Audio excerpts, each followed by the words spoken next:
शाम की सौगात में पूरा सिंघानिया विलास सजा हुआ अपने नूर को बिखेर रहा था।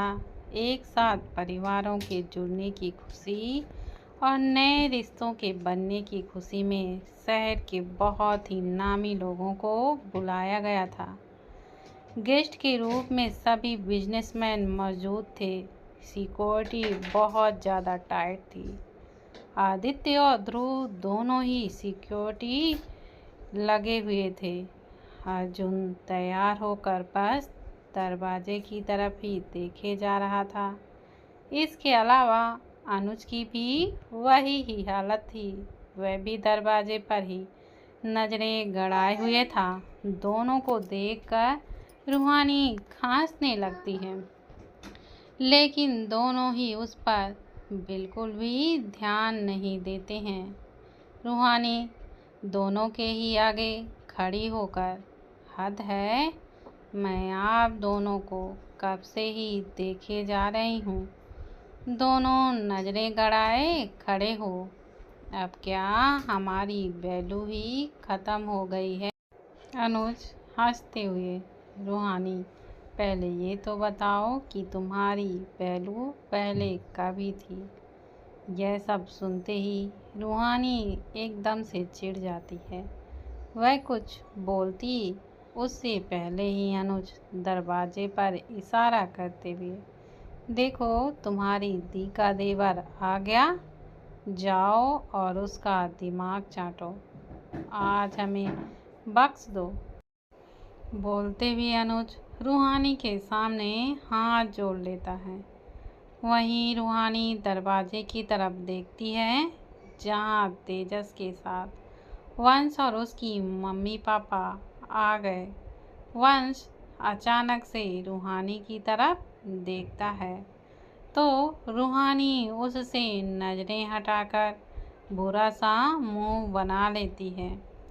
वंश अनुज और अर्जुन के पास जाता है और रूहानी को देख, मुझे समझ ही नहीं आता, लोग इतना कड़वा खाते ही क्यों हैं कि उनके चेहरे में ही कड़वाहट दिखाई देने लगे।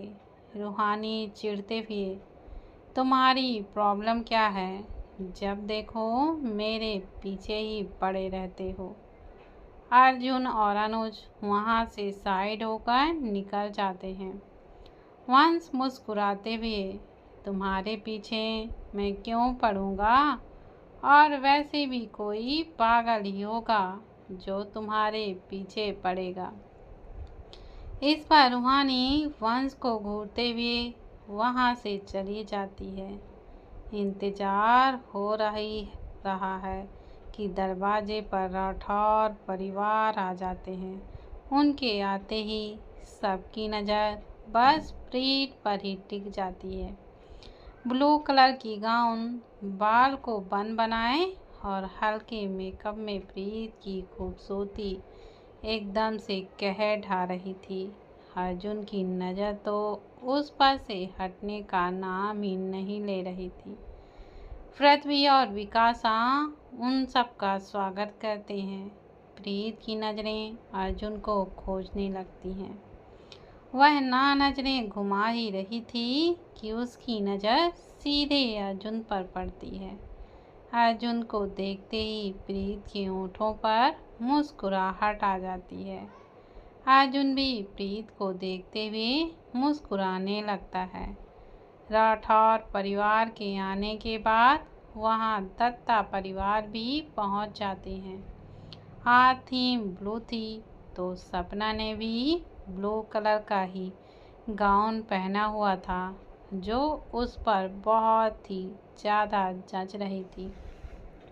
उनका स्वागत होते ही अनु सीधा सपना को खींचते हुए अनुज के पास ले जाती है। अनुज अनु को गोद में उठा लेता है। सपना वहां से जाने को होती है कि अनुज उसे जल्दी से कमर से पकड़ लेता है। सपना की आंखें एकदम हैरानी से बड़ी हो जाती हैं, क्योंकि थीम के हिसाब से लाइट ड्रीम थी तो कोई भी उन्हें अच्छे से देख नहीं पा रहे थे। सपना सिर उठाकर अनुज को देखती है तो अनुज उसे और ज़्यादा करीब खींच लेता है। सपना हर तरफ देखते हुए, ये आप क्या कर रहे हैं? छोड़िए हमें, कोई देख लेगा। अनुज सपना को देखते हुए छोड़ने के लिए थोड़ा ही पकड़ा है। सपना अब बेचारा सा मुंह बनाकर अनुज को देखने लगती है तो अनुज और अनु हंसने लगते हैं। अनु हंसते हुए, मम्मा आप ऐसे बहुत ही क्यूट लग रहे हो। दोनों को हंसता देख सपना दोनों को घूरने लगती है। वहीं स्वरा ने जो ड्रेस पहनी हुई थी उसकी जीभ खुल जाती है, जिसे वह कोने में जाकर लगातार लगाने की कोशिश कर रही थी, लेकिन उससे हो ही नहीं रहा था। तभी उसके सामने रूहान आ जाता है। रूहान को देखकर स्वरा जल्दी से उसकी तरफ पीठ करके खड़ी होकर कहती है, प्लीज़ मेरी हेल्प कर दो, मैं कब से इसे लगाने की ट्राई कर रही थी।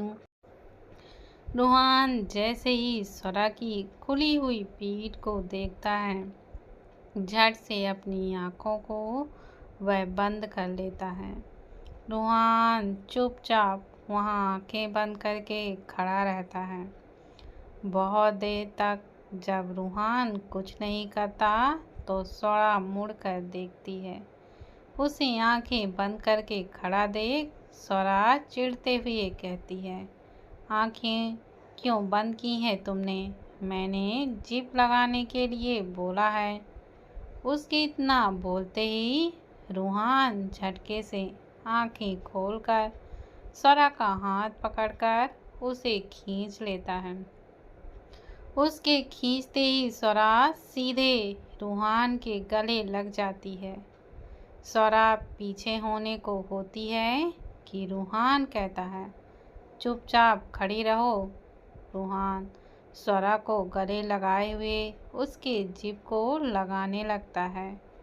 जिभ लगाते वक्त रूहान का हाथ स्वरा की पीठ पर टच हो जाती हैं, जिससे स्वरा को तो बिल्कुल ज़्यादा फर्क नहीं पड़ता, लेकिन रूहान का दिल तेजी से धड़कने लगता है। जिप बंद होते ही रूहान झटके से स्वरा से अलग होकर वहाँ से चला जाता है। स्वरा उसे मुंह बनाते हुए देखती रहती है। ध्रुव और ज्येष्ठा के कमरे में ज्येष्ठा की सिसकियाँ गूंज रही थीं और ध्रुव की सांसें बहुत तेजी से चल रही थीं। ध्रुव ज्येष्ठा को प्यार करने में डूबा हुआ था और ज्येष्ठा उसके प्यार में पिघलती ही जा रही थी। ज्येष्ठा का पार्टी गाउन फर्श पर पड़ा हुआ था और दोनों के बदन पर कोई भी कपड़ा नहीं था। बस एक सफ़ेद चादर में दोनों एक दूसरे के प्यार में डूबे हुए थे। ज्येष्ठा सिसकियाँ लेते हुए, आह आह ध्रुव, तुम भूल गए कि आज हमारी एंगेजमेंट है। सब हमारा ही इंतज़ार कर रहे थे। ध्रुव अपनी स्पीड बढ़ाते हुए, बस कुछ देर और बेबी। ज्येष्ठा कसकर ध्रुव को पकड़कर आहें भरने लगती है। ध्रुव ज्येष्ठा को प्यार करते हुए डूबा ही था कि दरवाजे पर नॉक होती है। नॉक की आवाज़ सुनकर भी ध्रुव लगातार बस ज्येष्ठा को प्यार करने लगता है। तभी फिर से नॉक होती है। बहुत देर तक नॉक होने पर ध्रुव इरिटेट होकर रुक जाता है। ज्येष्ठा उसे देखकर हंसने लगती है। ध्रुव ज्येष्ठा से अलग होकर एक टॉवेल लपेटकर दरवाज़ा थोड़ा सा खोलता है तो एक सर्वेंट बाहर खड़ी कहती है, बड़ी मैम ने आप दोनों को जल्दी से आने के लिए कहता है। ध्रुव हाँ बोलकर दरवाज़ा बंद कर देता है। ध्रुव पीछे मुड़कर देखता है तो जहाँ ज्येष्ठा चादर से लपटे उसे ही घूर कर देख रही थी।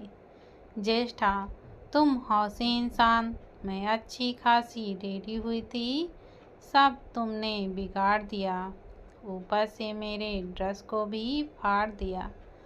ध्रुव मुस्कुराते हुए ज्येष्ठा के पास जाकर, क्या करूं बेबी, तुम इतना ज़्यादा अट्रैक्टिव लग रही थी कि मैं खुद को रोक ही नहीं पाया।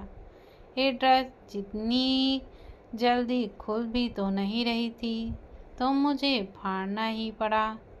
ज्येष्ठा बस उसे घूर कर देखने लगती है। ध्रुव ज्येष्ठा को उठाकर वॉशरूम में लेकर चला जाता है। कुछ ही देर में दोनों रेडी होकर बाहर चले जाते हैं। दिव्या मायूसी से दरवाजे की तरफ ही देख रही थी। सब कोई रेडी थे, लेकिन अब तक आदित्य नहीं आया था। दिव्या को अंदर ही अंदर आदित्य पर बहुत ही ज़्यादा गुस्सा आ रहा था। तभी अचानक से सारी लाइट्स ऑफ हो जाती हैं। लाइट्स ऑफ होते ही लोगों की बातों की आवाज़ तेज हो जाती है। लाइट्स की चेकिंग हो ही रही थी कि अचानक एक धुन के साथ फोकस लाइट स्टेज पर चली जाती है। सबकी नज़र उस तरफ चली जाती है। स्टेज पर आदित्य चेयर पर बैठा गिटार लिए धुन बजा रहा था। सभी उसे ऐसे देखकर शॉक्ड हो जाते हैं। आदित्य की नज़रें झुकाए हुए गाने लगता है, करता नहीं क्यों तू मुझ पे यकीन, क्यों मेरे दिल की तू सुनता नहीं, तेरे बगैर कितना तन्हा सा हूँ, आलम ये दिल का तू समझे कभी है, पता ये तुझे ना जी सकूं बिन तेरे, फिर भी क्यों मुझसे जुदा। सारे बिजनेसमैन आंखें फाड़कर आदित्य को ही देख रहे थे। आज तक किसी भी ने आदित्य से इतनी ज़्यादा कभी बातें ही नहीं हुई थीं, जिसकी वजह से कोई ये सोच भी नहीं सकता था कि आदित्य की आवाज़ इतनी ज़्यादा अच्छी है। अब आदित्य की नज़रें दिव्या पर चली जाती हैं और दिव्या एकटक बस आदित्य को देखते ही रहती है। ज़्यादा नहीं तो थोड़ी सही दे दे मुझे वो ही ज़िंदगी, आ मेरे नज़दीक तू, ये फासले मुझको घेरे हैं, पता है तुझे ना जी सकूं बिन तेरे, फिर भी यूँ मुझसे जुदा। आदित्य का गाना जब ख़त्म होता है उसका माहौल शांत हो जाता है, लेकिन कुछ ही वक्त में तालियों की गड़गड़ाहट सुनाई देती है। वहीं दिव्या रोते हुए कमरे की तरफ भाग जाती है, जिसे कोई नहीं देखता। आदित्य भी दिव्या के पीछे चला जाता है। आदित्य कमरे में जाकर देखता है तो दिव्या बेड पर पेट के बल लेटी हुई रो रही थी। आदित्य दिव्या के बिल्कुल पास जाकर, वाइफी दिव्या रोते हुए, क्यों आप खुद को दर्द दे रहे हैं, हमसे आपका दर्द नहीं देखा जा रहा है, आप हमारे बिना जी नहीं सकते और हम ज़्यादा दिन जी नहीं सकते। दिव्या पेट पर बैठकर आदित्य को अपने पास बिठाती है, फिर उसके पूरे चेहरे को चूमती है। आदित्य तो अब बस दिव्या को ही देखे जा रहा था। दिव्या फिर से एक बार रोते हुए कहती है, हम नहीं देख सकती हूँ मैं आपको ऐसे दर्द में। आदित्य के आंसू भी अब गालों में आ जाते हैं। आदित्य दिव्या के सिर को अपने सिर से जोड़ते हुए कहता है, दर्द में नहीं देख सकती तो बोल लो ना, तुम मुझे छोड़कर कभी भी नहीं जाओगी, हमेशा मेरे साथ मेरे पास ही रहोगी। मैं तुम्हारे बिना मर जाऊंगा वाइफी, प्लीज़ तुम्हें मेरे लिए जीना होगा। दिव्या झटके से आदित्य के गले लगकर रोते हुए, मैं जीऊँगी, मैं आपके लिए ही जीऊँगी, कभी आपको छोड़कर नहीं जाऊँगी, हमेशा आपके पास ही रहूँगी। दिव्या ये बोल ही रही थी कि उनके कानों में एक बार फिर से एक आवाज़ गूंजती है, दिव्या, कुछ ही महीनों में तुम्हारी डेथ हो जाएगी, बचने के कोई भी चांसेस नहीं हैं, अब कोई मेडिसिन भी काम नहीं आएगी। यह सुनते ही दिव्या कसकर आदित्य को गले लगाकर रोते हुए कहती है, नहीं, मुझे जीना है, मुझे जीना है, मुझे आपके साथ ज़िंदगी भर जीना है, मैं आपके लिए जीऊँगी, मैं आपके लिए मौत से भी लड़ जाऊँगी। बहुत देर तक आदित्य और दिव्या के आंसू बहते रहते हैं। वह दोनों एक दूसरे पर लिपटे हुए थे और दिव्या बस एक ही बात को लगातार रिपीट किए जा रही थी कि मुझे जीना है। वहीं नीचे सब दोनों के अचानक गायब हो जाने से उन्हें ढूंढ रहे थे। गौरव आदित्य के दर्द को अच्छी तरह से समझ रहा था। दिव्या को अपना दर्द दिखाना उसके ट्रीटमेंट का ही एक हिस्सा था, जो कि गौरव बहुत ही अच्छी तरह से जानता था। गौरव भी हॉस्पिटल में आदित्य के साथ था, तो उसे भी डॉक्टर की कही हुई बातें अच्छी तरह से याद थी। जब तक दिव्या को यह एहसास नहीं हो जाता कि उसके मरने के साथ ही कोई है जो उसके साथ ही मर जाएगा, वह जीने की उम्मीद नहीं करेगी। इसलिए उसे इस तरह से अपने दर्दों को जाहिर करो जिससे उसके जीने की चाह बढ़ जाए। जैसे जैसे वह जीने की जिद करने लगेगी, वैसे ही वह अपनी मौत के रास्ते से वापस लौटने लगेगी। उसके लिए आपका दर्द ही सबसे बड़ा ट्रीटमेंट है। कमरे में दिव्या आदित्य के आंसुओं को पोंछते हुए, मैं आपको छोड़कर कहीं भी नहीं जाऊंगी, हम अपनी एक नई जिंदगी की शुरुआत करेंगे। आज के बाद हम कोई दर्द आँखों में कभी भी आने नहीं देंगे। हमेशा हम दोनों एक दूसरे के साथ खुश रहेंगे, हमेशा हम मुस्कुराते रहेंगे। आदित्य अपने दर्दों को इस तरह से दिखा रहा था कि दिव्या के पहुंचने के बाद भी उसके आंसू लगातार बहे ही जा रहे थे। दिव्या आदित्य के आंसुओं को बिल्कुल सह नहीं पाती, इसलिए वह आदित्य को अब डांटते हुए कहती है, मैंने कहा ना कि मैं कहीं नहीं जाऊंगी। अपने बहते आंसुओं को रोकिए, वरना मैं आपसे बिल्कुल भी शादी नहीं करूंगी और रूठ कर मैं बैठ जाऊंगी। फिर आप मुझे यूं ही मनाना नहीं पड़ेगा।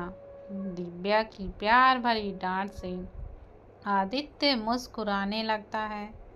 दिव्या खुद के चेहरे को छूते हुए कहती है, आपकी वजह से मेरा सारा मेकअप खराब हो गया। पहली बार एक मेकअप ट्राई किया था, वो भी आपने सब बर्बाद कर दिया। कहते हुए दिव्या छोटे बच्चों की तरह मुंह बना लेती है। आदित्य मुस्कुराते हुए कहता है, इसलिए मैं सोच रहा था आज मेरी वाइफ ही इतनी खूबसूरत कैसे दिख रही है। दिव्या आदित्य के सीने पर मारते हुए, मैं बदसूरत दिख रही हूँ। आदित्य दिव्या के हाथों को पकड़कर कहता है, हाँ, तुम आज बहुत बहुत ज़्यादा बदसूरत दिख रही हो, क्योंकि अपनी खूबसूरती को तो तुमने इस मेकअप से ही ढक लिया। दिव्या घूर कर आदित्य को देखती है तो आदित्य कहता है, चलो ठीक है, अब तुम घूरना छोड़ो। आज हमारी इंगेजमेंट है, पहले इंगेजमेंट कर लें, फिर पूरी रात घूर लेना। ओके वाइफी, कहते हुए दिव्या के गालों को थपथपाता है। दोस्तों, आज का एपिसोड आप लोगों को कैसा लगा? कमेंट बॉक्स में ज़रूर बताइएगा, और जिन लोगों ने अभी तक सब्सक्राइब नहीं किया है तो प्लीज़ दोस्तों ज़्यादा से ज़्यादा